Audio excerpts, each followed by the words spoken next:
আসসালামু আলাইকুম প্রিয় শিক্ষার্থী বন্ধুরা, আমাদের থাম্বনেলে যে চিত্রটা দেওয়া আছে সেটার সি বিন্দুতে রিয়াকশন ফোর্স নির্ণয় করার জন্য বলা হয়েছিল। তাহলে সেই চিত্রটা আমাদের এখানে উল্লেখ করা হয়েছে। তাহলে এই যে আমাদের একটা স্টিল বার, আর এটি হচ্ছে আমাদের ফিক্সড প্রান্ত বা কোনো একটা দেওয়াল। এই দেওয়ালের সাথে আমাদের পিন, এই স্টিল বারটা পিন জয়েন্ট দেওয়া আছে অথবা হিংস জয়েন্ট যেটা বলা হয়। এখানে পিন জয়েন্টের কারণে এই স্টিল বারটা নিচের দিকে এবং কি উপরের দিকে ওঠানামা করতে পারে, কিন্তু আমাদের এ এবং বি বিন্দুতে কি করছে, দুটা কেবল জয়েন দিয়ে দিছে। কেবল ডি বিন্দুতে একটা পুলির সাহায্যে একটি কেবল দিয়ে কি করেছে, আমাদের এটা স্থির করে দিছে। এই স্টিল বারটা নিচের দিকে আসছে না, আর এই বিন্দুতে আমাদের 30 নিউটন বল নিচের দিকে ক্রিয়া করছে। তাহলে আমাদের প্রশ্ন হলো আমাদের এই সি বিন্দুতে রিয়াকশন ফোর্স নির্ণয় করার জন্য। এখন আমরা সি বিন্দুটা দেখছি কি পিন জয়েন্ট। এখন পিন জয়েন্ট যদি ফ্রি বডি ডায়াগ্রাম অঙ্কন করি তাহলে আমরা কতগুলা জয়েন্ট আছে, যেমন রোলার জয়েন্ট, পিন জয়েন্ট, তারপরে ফিক্সড জয়েন্ট, সেগুলোর ক্ষেত্রে আমাদের জানা থাকতে হবে। তবে আমাদের যেহেতু এখানে শুধু একটি জয়েন্ট আছে যেটা হলো পিন জয়েন্ট, সেটা যদি আমরা ফ্রি বডি ডায়াগ্রাম অঙ্কন করি, এটা কিন্তু আমাদের পিন জয়েন্ট ছিল, সেটার ফ্রি বডি ডায়াগ্রাম অঙ্কন করলে আমাদের এক্স অক্ষ বরাবর একটি বল পাচ্ছি, ওয়াই অক্ষ বরাবর একটা বল পাচ্ছি। ঠিক আছে, তাহলে এই সি বিন্দুর জন্য আমাদের রিয়াকশন ফোর্স কয়টা আছে? দুইটা আছে। তাহলে এই দুইটা আমরা নির্ণয় করতে পারলেই কি আমাদের কি সি বিন্দুর রিয়াকশন ফোর্স বাইর হয়ে যাবে। এখন আমরা এই চিত্রটাকে ফ্রি বডি ডায়াগ্রাম অঙ্কন করি। এখন ফ্রি বডি ডায়াগ্রাম অঙ্কন করার ক্ষেত্রে এখানে দেখো আমাদের যে কেবলটা এখানে ডি বিন্দুতে একটা মসৃণ পুলি আছে যেটা আমাদের ফ্রিকশনলেস বলা হয়। এই ফ্রিকশনলেস পুলির কারণে এই কেবলের টান আমরা দোনোটার কি সমান থাকবে, কেননা যেহেতু এই পুলিটা হলো আমাদের মসৃণ, এই মসৃণ পুলির কারণে আমাদের একটি বল আমাদের কি করছে, একটি কেবলের সমান টান বল প্রয়োগ করার কারণে আমাদের স্টিল বলটা কি আছে, সাম্য অবস্থা অর্থাৎ স্থির হয়ে গেছে। কিন্তু আমরা জানি যে স্টিল বলটা সামনে এবং কি উপরে এবং নিচের দিকে নেওয়া যেত আমাদের যেহেতু পিন জয়েন্ট, কিন্তু এখন এই তার কেবলের কারণে এখন কি হয়ে গেছে, স্থির হয়ে গেছে। এখন আমরা কি করতে পারবো, এই কেবলটা যদি আমরা ফ্রি বডি ডায়াগ্রাম অঙ্কন করি, তাহলে আমরা ফ্রি বডি যদি ডায়াগ্রাম অঙ্কন করি তাহলে আমরা একটা উপরের দিকে বল পাবো, একটা দিকে বল পাবো। এটার জন্য অনুরূপ আমরা একটা উপরের দিকে বল পাবো, একটা নিচের দিকে বল পাবো। কিন্তু আমাদের এই উপরের অংশটা তো আমাদের প্রয়োজন নাই। ঠিক আছে, শুধু আমরা কি করে ফেলবো, ইরেজ করে দেব। তাহলে যেহেতু কেবলের মান আমরা দোনোটা সমান, তাহলে আমরা টি দ্বারা কি করলাম, চিহ্নিত করলাম। ঠিক আছে, এখন আমরা এই যে এখানে দেখা দিছিলাম আলাদাভাবে যে সি বিন্দুতে যদি আমরা ফ্রি বডি করি তাহলে আমরা দুইটা রিয়াকশন বল পাই। তাহলে আমরা এই সি বিন্দুতে আমরা দেখাই দিই। ঠিক আছে, দেখাই দিচ্ছি যে আমরা সি বিন্দুতে কয়টা বল পাচ্ছি, দুইটা বল পাচ্ছি। একটা হলো যেহেতু সি বিন্দু সি এক্স দ্বারা চিহ্নিত করলাম, আর আরেকটা হলো কি তা সি ওয়াই দ্বারা চিহ্নিত করলাম। অর্থাৎ সি বিন্দুতে আমরা দুইটা রিয়াকশন বল পাই, সেই দুটোটা বাইর করলে আমাদের কি রিয়াকশন ফোর্স বাইর হয়ে যাবে। এখন দেখো আমরা এই দুইটা বল একসাথে তো বাইর করতে পারবো না। এখানে আমাদের বর্তমানে চিত্রের মধ্যে তিনটা অজানা মান হয়েছে, এই দুইটা মিলে একটা টি, এখানে সি ওয়াই আর সি এক্স, তার মানে তিনটা অজানা মান। এখন তিনটা অজানা মান তো আমরা এক সমানে বাইর করতে পারবো না। এখন আমরা কিছু পদ্ধতি অবলম্বন করতে হবে। আমরা সর্বপ্রথম যে বিন্দুতে সবচেয়ে বেশি অজানা মান সেই বিন্দুতে যদি মোমেন্ট নির্ণয় করি তাহলে আমরা টি এর মান বাইরে যাব। কেননা আমরা জানি যে বিন্দুতে মোমেন্ট নির্ণয় করব সেই বিন্দুতে যদি কোনো বল গমন করে সেই বলের জন্য মোমেন্ট কি আসবে, জিরো আসবে। তাহলে এই বিন্দুতে মোমেন্ট নিচ্ছি, তো এই বলের জন্য আমাদের জিরো আসবে মোমেন্ট। এই বিন্দুতে মোমেন্ট নিচ্ছে, আবার এই সিওয়াই বলের জন্য আমাদের কি আসবে, মোমেন্ট আসবে। যখন আমরা সি বিন্দুতে মোমেন্ট আসবে তখন আমরা টি এর মানটা বাইরে হয়ে যাবে। তখন মোমেন্ট নির্ণয় করার আগে আমরা এখানে দেখতেছি কি কোনাকুনি দুইটা বল আছে, সেই কোনাকুনি বলটাকে আমরা কি করে ফেলবো, উপাংশে বিভাজন করে ফেলবো। আমরা জানি একটা বলকে তার দুইটি উপাংশে বিভাজন করা যায়, একটা হচ্ছে আনুভূমিক অক্ষে আর একটা হচ্ছে উলম্ব অক্ষে। এখন বিভাজন করতে গেলে আমরা জানি কোণের মান লাগবে। তাহলে আমরা এই আনুভূমিক রেখার সাথে আমাদের এই টি বলের কোনো অ্যাঙ্গেল দেওয়া নাই, কোণের মান দেওয়া নাই, কিন্তু আমরা এটা বাইর করে নিতে হবে।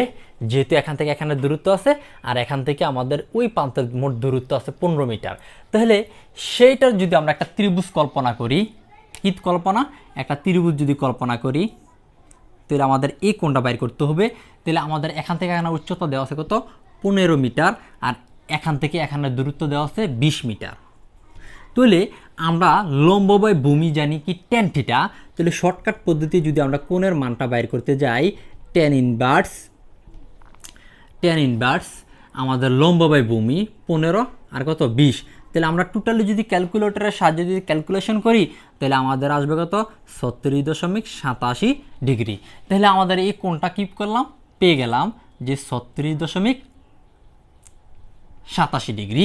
এখন এই নিয়মে যেভাবে আমরা এই অ্যাঙ্গেলটা বাইর করছি, অনুরূপভাবে এই অ্যাঙ্গেলটাও আমরা কি করব, একই নিয়মে বাহির করব।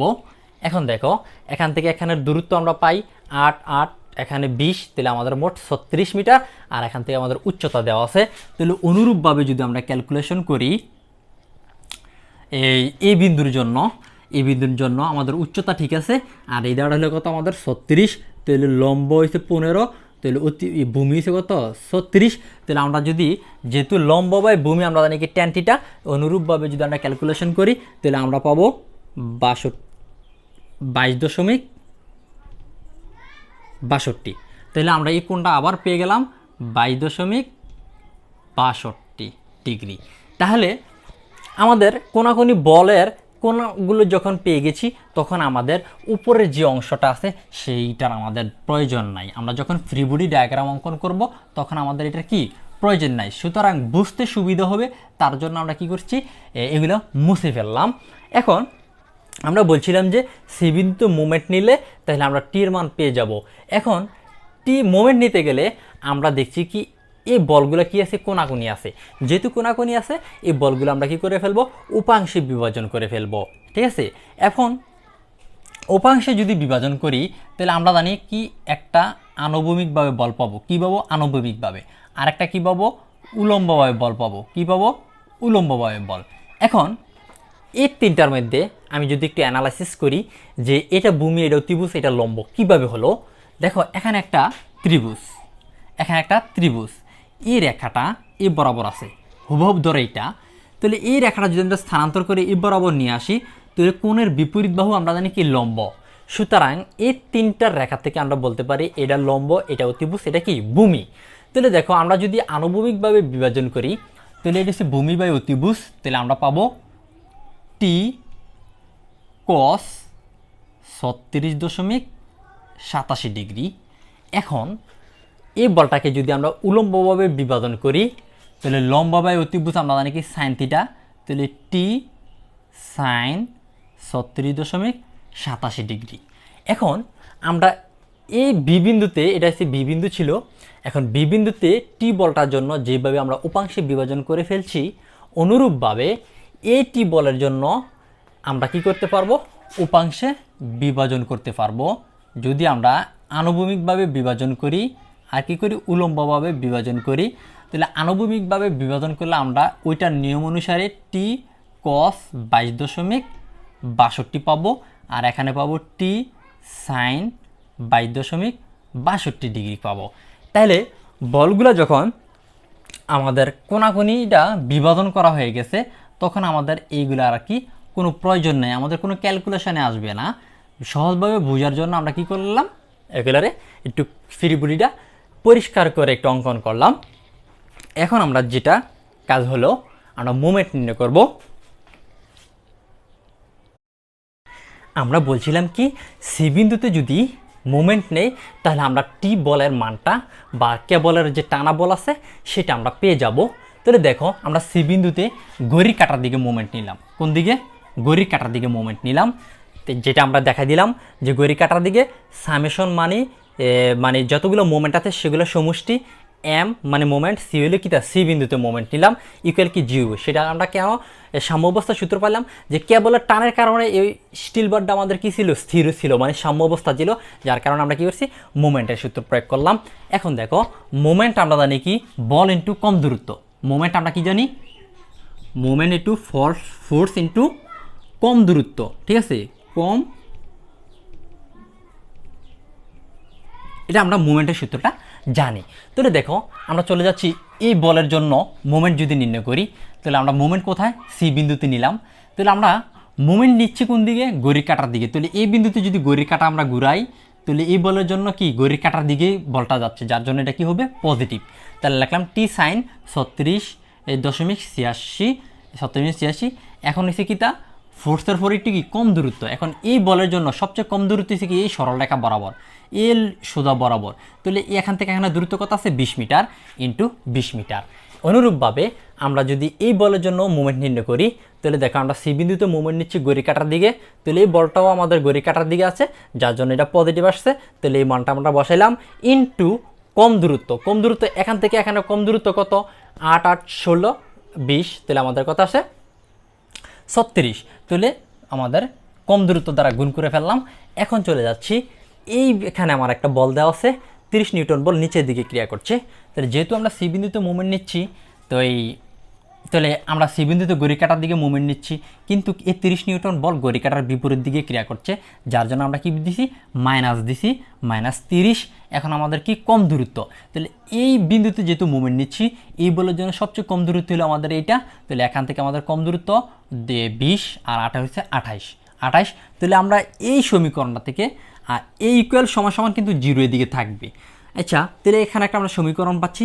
এই সমীকরণটা থেকে যদি আমরা ক্যালকুলেটরের সাহায্যে ক্যালকুলেশন করি তাহলে আমাদের কেবলের যে টানটা আছে সেটা আমরা পেয়ে যাই, সেটা হচ্ছে 32.5 নিউটন আমরা টান পাই। এখন মুভমেন্ট নিচ্ছে গড়ির দিকে, যেহেতু পজিটিভ দিকে আমাদের মান আসছে তাহলে আমাদের গড়ির দিকে আমাদের কি আসছে টানা বল চলে আসছে। এখন টানা বল চলে আসছে যেহেতু, তাহলে আমাদের কি আছে এখানে যে ফ্রিকশন মানে রিয়াকশন বল আছে সেই রিয়াকশন বলগুলো আমরা খুব সহজভাবে বাইর করতে পারবো। আমরা তার পূর্বে যেটা বাইর করছিলাম যে টি মানে কেবলের টানা বল, যেটা আমরা এখানে আলাদা রেখে রাখলাম, যেটা আমরা বাইর করছিলাম মোমেন্ট প্রয়োগ করে সি বিন্দুতে। এখন আমরা কি করব, অজানা মান শুধু এখানে আছে সিওয়াই আর সিএক্স, এই দুইটা অজানা মান আমরা এখন বাইর করব। দেখো এটা যদি আমরা উলম্ব বরাবর যদি প্রয়োগ করি তাহলে এই পুরাটার যদি আমরা উলম্ব অক্ষ বরাবর সাম্য অবস্থা সূত্র প্রয়োগ করি তাহলে এটা চলে আসবে, আর যদি আনুভূমিক অক্ষ বরাবর প্রয়োগ করি তাহলে সিএক্স এর মান চলে আসবে। তাহলে আমরা প্রথমেই আমরা কি করছি, এই আনুভূমিক অক্ষ বরাবর যতগুলো বল আছে সেগুলো আমরা সাম্য অবস্থার সূত্র প্রয়োগ করছি। দেখো summation f of x y সমান summation f of x equal কত 0, যেটা আমরা ওই দিকে আমরা অ্যারো চিহ্নিত দেখা দিচ্ছি ওই দিকে বল ধরছি, যেগুলো আমরা পজিটিভ ধরছি। তাহলে দেখো আমরা আনুভূমিক অক্ষ বরাবর কয়টা বল আছে, এখানে একটা বল আছে, এখানে একটা বল আছে, আর এখানে একটা বল আছে। তাহলে আমরা নিচ্ছি কোন দিকে বল, এদিকে আমরা অ্যারো চিহ্নিত দেখা দিচ্ছি আমরা বল নিচ্ছি ওই দিকে। তাহলে ওই দিকে যতটা বল আছে ততটা পজিটিভ আসবে। তাহলে টি কস 22.62 টি কস 22.62 এটা আমার পজিটিভ আসছে। আর এটাও আমাদের কি আসছে বল এদিকে নিচ্ছি মানে ডান দিকে নিচ্ছি, আমাদের এই বলটাও এদিকে আছে, যার জন্য এটা পজিটিভ আসবে টি কস 36.86 টি কস 36.86। আর এই যে আমাদের সিএক্স বলটা আমরা বল নিচ্ছি কোন দিকে ওই দিকে, কিন্তু এই সিএক্স বলটা বিপরীত দিকে ক্রিয়া করছে, যার কারণে আমাদের কি আসছে নেগেটিভ আসছে। তাইলে দেখো আমাদের ইকুয়াল সমান কত 0। এখন আমরা তার পূর্বে মোমেন্ট প্রয়োগ করে আমাদের কেবলের টানা বল বাইর করছি, সেটি হচ্ছে আমাদের 32.5। এখন টি এর মান মানে টানের মান যদি আমরা বসাই দিই তাহলে 32.5 কসের কস যা আছে সব ঠিক আছে, এখানে টি এর মান আমরা বসাই দিলাম আর বাকি যা আছে সব ঠিক আছে। তাহলে আমাদের শুধু একটা অজানা মান আছে কিটা সিএক্স। তাহলে সেটা যদি আমরা ক্যালকুলেটরের সাহায্যে ক্যালকুলেশন করি তাহলে আমাদের সিএক্স এর মান পাবো কত 56 নিউটন। তবে আমরা এদিকে আরো চিহ্ন দিয়ে কেন বুঝেছি, আমরা বল নিচ্ছি কোন দিকে যেদিকে সেদিকে আমাদের আছে, তার মানে এই সিএক্স বলটা কোন দিকে নিচ্ছি যেদিকে নিচ্ছি সেদিকে আসছে। তাহলে আমরা এটা কি এরো চিহ্ন দিয়ে দেখাই দিলাম। তাহলে এটা হচ্ছে আমাদের কিটা সিএক্স এর মান কত পেলাম আমরা 56, এটা এখানে লিখি 56 নিউটন। ওকে, এখন আমরা কি করব উলম্ব অক্ষ বরাবর বলগুলো নিব। তাহলে আমরা এরো চিহ্নিতে দেখাই দিই যে উপরের দিকে আমরা বল নিলাম, সামেশন এফ অফ ওয়াই সমান কত 0। তাহলে আমরা উপরের দিকে যতগুলো বল থাকবে সেগুলো আমাদের কি আসবে পজিটিভ আসবে, কেননা আমরা এই এরো চিহ্ন দ্বারা দেখাই দিছি। আর নিচের দিকে যতটা বল থাকবে নিচের দিকে শুধু আমাদের একটা বল আছে, এটা আমাদের কি আসবে নেগেটিভ আসবে। তাহলে আমরা বলগুলো বসাই দিই সিওয়াই উপরের দিকে বল আছে, তাহলে আমরা উপরের দিকে বল নিচ্ছি, তাহলে এটা পজিটিভ হবে। এই বলটা উপরের দিকে আসে, এই বলটা উপরের দিকে আসছে, তাহলে এগুলো আমাদের কি আসবে? পজিটিভ আসবে। তার জন্য আমরা কি করি? একটু শর্টকাট পদ্ধতি অবলম্বন করি। এখন এই বলটা বসাতে গেলে আমাদের টি এর মানটা বসাইতে হবে, যেটা আমরা দ্বিতীয় লাইনে বসাইছি, কিন্তু আমরা একসাথে বসাই দিই। টি এর মান কত? 32.5। তাহলে আমরা একসাথে যদি বসাই দেই, তাহলে 32.5, তারপরে আমাদের কি আসবে? সাইন 36.86 প্লাস, কেন প্লাস? এই বলটা আমাদের উপরের দিকে, যেহেতু উপরের দিকে বল নিচ্ছি, তাহলে এটা আমাদের কি হবে? পজিটিভ আসবে। তাহলে টি সাইন 22.62, টি এর মান আমরা বসাই দিচ্ছি 32.5 সাইন 22.62। তারপরে চলে যাচ্ছি, এই দিকে একটা বল আছে যেটা নিচের দিকে ক্রিয়া করছে, তাহলে আমরা বল নিচে উপরের দিকে, এই বলটা নিচের দিকে ক্রিয়া করছে, যার জন্য এটা আমাদের কি? তা নেগেটিভ, ইকুয়াল কত? 0। এই ইকুয়াল 0। এখন আমরা যদি ক্যালকুলেশন করি ক্যালকুলেটরের সাহায্যে, আমরা সিও এর মান পাবো -2 নিউটন। এখন আমরা মাইনাস আসছে, তাহলে মাইনাসটা যদি আমরা নেগলেক্ট করে দিতে চাই, তাহলে দেখো আমরা বল নিচ্ছি কোন দিকে? উপরের দিকে। যেহেতু মাইনাস আসছে, তার মানে উপরের দিকে বলটা যাবে না, বলটা কোন দিকে হবে? নিচের দিকে হবে। তাহলে আমরা এরো চিহ্ন দিয়ে কি করতে হবে? মাইনাস চিহ্নটারে বাদ করে দিতে হবে। তাহলে সিও এর মান আমরা কোথায় পাইলাম? সিও এর মান নিচের দিকে পাইলাম, যেটার আমরা কত? 2 নিউটন। এখন আমাদের কাজ ছিল কি? যে সি বিন্দুতে রিয়াকশন ফোর্স নির্ণয় করা। এখন সি বিন্দুতে আমাদের কি পিন জয়েন্ট ছিল, পিন জয়েন্ট আমরা যদি ফ্রি বডি করি, তাহলে আমরা দুইটা বল পাই, একটা হচ্ছে আনুভূমিক অক্ষের বরাবর, আর একটা হচ্ছে কি? তা উলম্ব অক্ষ বরাবর। আমরা এখানেও আনসার দিলে হবে, এখানে আমাদের উত্তর দিলে কি হবে? কারণ আমরা জানি যে সি বিন্দুতে দুইটা রিয়াকশন ফোর্স আছে, তাহলে দুইটা রিয়াকশন ফোর্স যদি আমরা বাইর করি সেখানেও হবে। আবার যদি আমরা বলি যে এখানে না, আমরা রিয়াকশন ফোর্স একটাতে পরিণত করে দেব, তাহলে আমরা তো এই বল আর এই বলটা যেহেতু পাইছি, তাহলে এই দুটোটা বল আমরা এখানে পাইছি, যেরকমভাবে পাইছি সেরকমভাবে আমরা কি করছি? এখানে ফ্রি বডি অঙ্কন করছি। তাহলে এই দুইটা বল থাকলে আমরা লব্ধি বল বের করতে পারবো। তাহলে যদি লব্ধি বল আমরা বের করি, তাহলে আমরা কি হবে? দুটোটা বলের একটাই কি রিয়াকশন ফোর্স হবে, ঠিক আছে? তাহলে যদি লব্ধি বল বের করি, তাহলে আমরা লব্ধি বল যদি বের করি, তাহলে আমরা কি আছে? এদিকে একটা বল আছে, এদিকে একটা বল আছে, হ্যাঁ। তাহলে আমরা নিয়ম অনুসারে, সূত্রের নিয়ম অনুসারে হলো সামেশন এফ অফ এক্স, মানে এক্স অক্ষ বরাবর যতগুলো বল আসবে তার স্কোয়ার। তাহলে আমরা এক্স অক্ষ বরাবর যে বলটা পাইছি এটা হচ্ছে কত? 56 স্কোয়ার। তারপর হয়েছে কি? উলম্ব অক্ষ বরাবর যতগুলো বল আসবে সেই বলের কি? স্কোয়ার। তাহলে এটা হচ্ছে কি? আমাদের স্কোয়ার। তাহলে টোটালি যদি আমরা ক্যালকুলেশন করি, তাহলে আমরা ক্যালকুলেটরের সাহায্যে যদি আমরা ক্যালকুলেশন করি রুট ওভার, তাহলে আমরা যে মানটা পাবো 56.04 নিউটন। এখন যে রিয়াকশন ফোর্সটা কাজ করছে এই বিন্দুতে, তবে আমাদের কত ডিগ্রি কোণে, আনুভূমিক অক্ষের সাথে কত ডিগ্রি কোণ আছে যদি সেটা দেখাই দিতে চাই, সেটা আমরা বের করতে পারবো। কেননা এটা হচ্ছে লম্ব, এটা অতিভুজ, এটা ভূমি, আমরা তার পূর্বে আলোচনা করছিলাম। তাহলে আমরা যদি ত্রিকোণমিতির অনুপাতে শর্টকাট পদ্ধতি যদি আমরা কাজ করি, তাহলে ট্যান থিটা আমরা জানি কি? লম্ব বাই ভূমি। তো লম্ব হিসেবে কত? 2, আর ভূমি হিসেবে কত? 56। তাহলে সেই অনুসারে যদি আমরা শর্টকাট পদ্ধতিতে ক্যালকুলেটরের সাহায্যে যদি আমরা ক্যালকুলেশন করি, তাহলে আমাদের মান আসবে কত? 2.05 ডিগ্রি। তার মানে এই ডিগ্রির মান হচ্ছে কত? 2.05 ডিগ্রি। তাহলে এই রিয়াকশন ফোর্সটার আমরা দেখাই দিতে পারি যে আনুভূমিক অক্ষের সাথে আমাদের 2.05 ডিগ্রি অ্যাঙ্গেলে কি করছে? ক্রিয়া করছে। তাহলে আমাদের রিয়াকশন ফোর্সটা কোন থেকে গেছে? এই বরাবর আসছে। তাহলে আমরা বলতে পারি রিয়াকশন ফোর্সের আমাদের সেটাই আমাদের কি? রিয়াকশন ফোর্স, ঠিক আছে? এটি হচ্ছে আমাদের অ্যাকচুয়াল রিয়াকশন ফোর্স। এটা আমাদের আনসার। যদি ইচ্ছা করলে আমরা এখানেও দেখা দিতে পারতাম।